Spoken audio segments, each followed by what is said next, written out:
O que você faria se soubesse do perigo eminente que seu servo de família trará para todos? Afinal, é a mestra do vilão da obra em que você reencarnou. Voltando de onde paramos, vamos para uma cena no castelo onde o rei desgraçado e seu filho Silence conversam. Ele menciona que os senhores da Torre dos Magos têm causado problemas no país. É uma coisa descarada, e seu filho diz que uma fuga do poder assim não é possível. Ele explica que, de seu ponto de vista, o mestre da torre estava controlando tudo muito bem, e isso bate com o relatório do Conde Delight. Pensar que ele está sacrificando pessoas por ressentimento é muito estranho. Mesmo que o rei tenha solicitado as desculpas e muitos recursos da torre, ninguém respondeu. Arriscando a própria vida, o príncipe levanta a voz pro pai e diz que ele foi insolente de deixar o mago sozinho lá. Agora é difícil escapar desse poder e ele deveria pensar mais no império. O rei sorri e diz que isso não é o único problema. Quando ele era jovem, se lembra de uma popular bebida chamada Lost. O que ela trouxe consigo foi uma doença incurável. Entretanto, ele ouviu falar de alguém que uma vez se livrou dessa enfermidade. Silence então pergunta se não deveriam usar esse mesmo método para agora. Seu pai diz que a doença Lost faz uma parte do corpo desaparecer repentinamente. Sua causa é desconhecida, igual ao contágio, que foi chamado de maldição de Deus. Por isso se dizia que em casos de Lost deveria se agir rápido. Se tomar o medicamento sobrevive, mas esse remédio não é simples. É algo que só pode ser uma poção de alto nível de um alquimista treinado. Esse tipo está guardado fortemente no tesouro da família imperial, segundo o príncipe. Foi uma sorte, já que naquele tempo alquimistas eram abundantes, mas não são agora. Estão entendendo onde esse encardido vai chegar? Eles querem um alquimista que se destaque. Precisam de alguém como Valeta. Mais uma vez caindo nas garras da família real.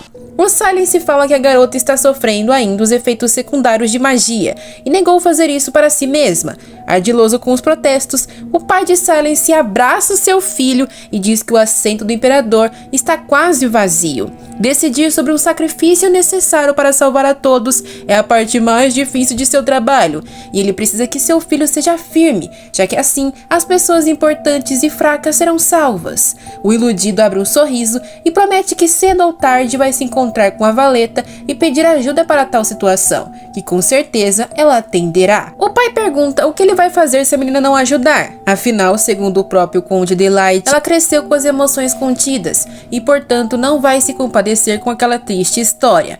O príncipe diz que ela nunca recusaria ajudar os mais fracos. E rindo malignamente, o rei diz que se a garota se oferecer, nunca mais vai duvidar de sua bondade. Silence diz que vai partir no dia seguinte para o ducado e é instruído a levar Gillian, o alquimista, para sua segurança. Antes que seu filho saia, o rei fala para que acredite nele. Pois em a porta fechar, ele chama a Valeta de cadela e diz que vai ser difícil de domar ela no começo. Gillian comenta que soube sobre a obsessão do mestre da torre com essa garota. Se a possuírem, é possível que controlem ele também. Quando esse dia chegar, o rei se pergunta como seu senhor vai se sentir. O príncipe será traído? Estará decepcionado? Ele mal pode esperar para ver. O momento em que a fé se perde é quando eles realmente florescem. Ele vai entender rapidamente tudo o que pode alcançar. Esses três personagens não são nada mais que peças no tabuleiro do rei, não é? Em uma cidade desolada, aparece nosso querido Reinhard. Me fala que é muito tarde. Isso não faz sentido. Tudo desolado e os tecidos que acha no chão são novos. A causa disso é difícil de determinar. Mas de uma coisa o mago tem certeza, não é uma maldição de Deus, e sim uma catástrofe humana. Na floresta ali perto, um guarda ajuda uma pessoa perguntando se ela está bem, e um pedaço do tecido da roupa dela está faltando.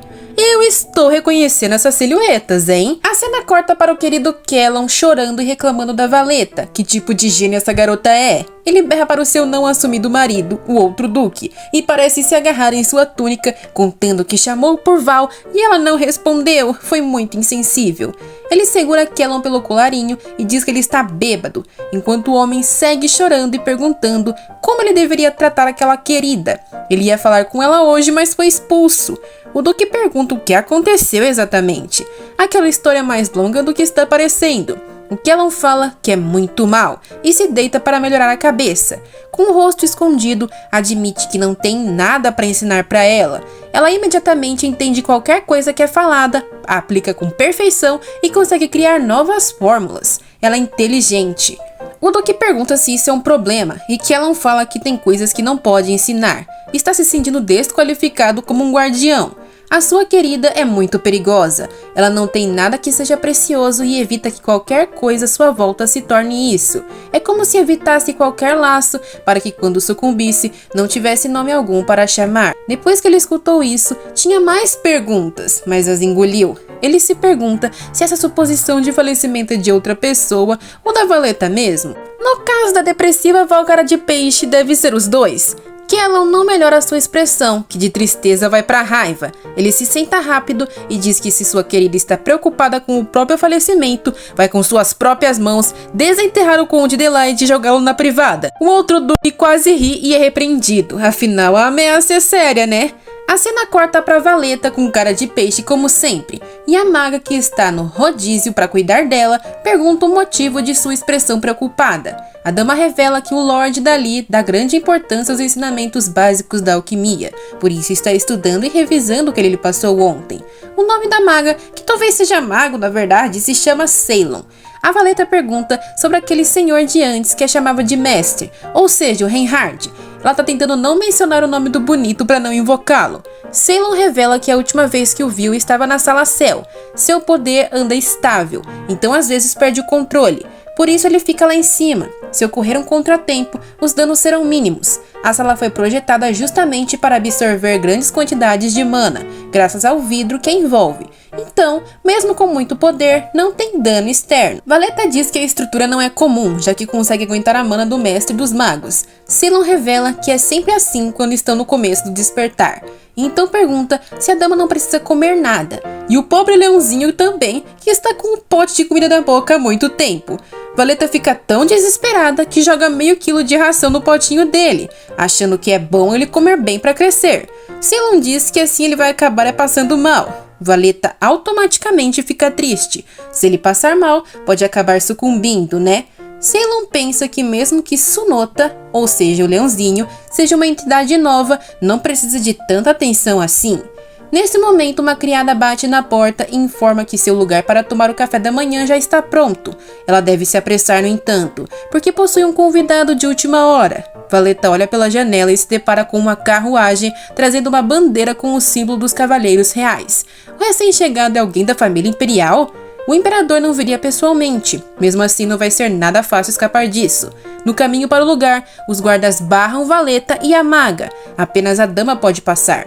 Quando negam a passagem da escolta, a Valeta diz que não vai entrar, mas a passagem é liberada por uma ordem. Alguém passa no meio dos guardas, alguém loiro que toma a mão da Valeta e sorrindo como um anjo pergunta como sua amada está. O príncipe iludido chegou. Os dois estão agora sentados de frente um para o outro, e Valeta diz que não importa sua ambição de ser príncipe herdeiro. Criar uma situação para deixar a casa do duque sem o proprietário é algo incrível de tão absurdo. O príncipe Silence se desculpa, mas tinha um assunto urgente a tratar. Ela tem um mau pressentimento e já percebe que precisam de sua ajuda. O príncipe diz que o atual mestre da torre está usando um método parecido com o do Conde Delight para dizimar vilas inteiras no Império. Aniquilar em apenas uma semana, vilas que levam 2 semanas de viagem para se chegar, não é para qualquer um. Valeta quer saber se tem alguma prova. E sim, tem um testemunho de um sobrevivente, uma criança que viu sob a luz do luar um homem com cabelos prateados e olhos vermelhos. Com essas indicações, não tem como não suspeitar do Rain. O príncipe revela que contou aquilo para que ela saiba a verdade sobre a pessoa que ainda confia. Ele quer mostrar que o Rain é mau, isso é tipo um contra-ataque. Valeta abre um sorriso maldoso e diz que não pode acreditar naquilo. Afinal, agora conhece o mago melhor que ele. O príncipe gagueja e a Val já quer se retirar, se apenas aquilo já foi toda a reunião. O príncipe se levanta esbaforido e deixa a cadeira cair. Aquilo não é o motivo principal de vir ali. Ele despeja tudo nela. Nos povoados do sul apareceu uma doença perigosa chamada Lost. É uma praga terrível que pode se propagar por todo o império se nenhuma medida for tomada. Eles precisam de poções curativas avançadas e para isso precisam da Val.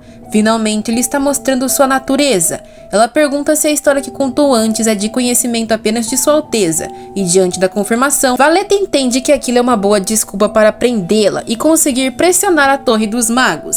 Ela se levanta colocando a mão na mesa e diz que sente muito, mas aquilo não tem nada a ver com ela, por isso vai recusar. O príncipe diz que sem sua ajuda, inúmeras pessoas vão ir para a cidade do pé junto. A dama fala que é problema do pai dele, não dela. Silence questiona se ela vai deixar de ajudar as pessoas mesmo tendo essa capacidade, e ela confirma. O príncipe não acredita que ela pode estar assim tão fria, e quando a dama estava virando de costas, ele completa falando que ela nunca foi assim. A Val diz que Sua Alteza, o príncipe, sempre foi gentil com ela desde criança, a tratando como uma pessoa em vez de ferramenta. Por isso sempre tentou fazer seu melhor por ele, mas isso acaba hoje. O príncipe grita que continua vendo Valeta como um ser humano, mas ela pontua que hoje ele não veio atrás dela, e sim de suas habilidades. Ela dá as costas e o manda ir embora, mesmo que o príncipe esteja em lágrimas. Ela diz que está com dor de cabeça para lidar com isso agora, e ele se sente derrotado e comenta que se mudar ideia pode avisar. Então a diva diz que Milord Silence precisa parar de ficar encaixando ela naquele quadro que sua perspectiva fechada criou. Finalmente aconteceu. O imperador usou o príncipe herdeiro. Ela precisou ser um pouco grossa, mas não teve escolha a não ser cortar laços com ele. Ceylon diz ao seu lado na varanda que o príncipe não parece que vai desistir, mesmo tendo seu coração pisoteado pela dama, e ela concorda. É então que o seu adorado pai adotivo Kellon chega desesperado perguntando se ela está bem.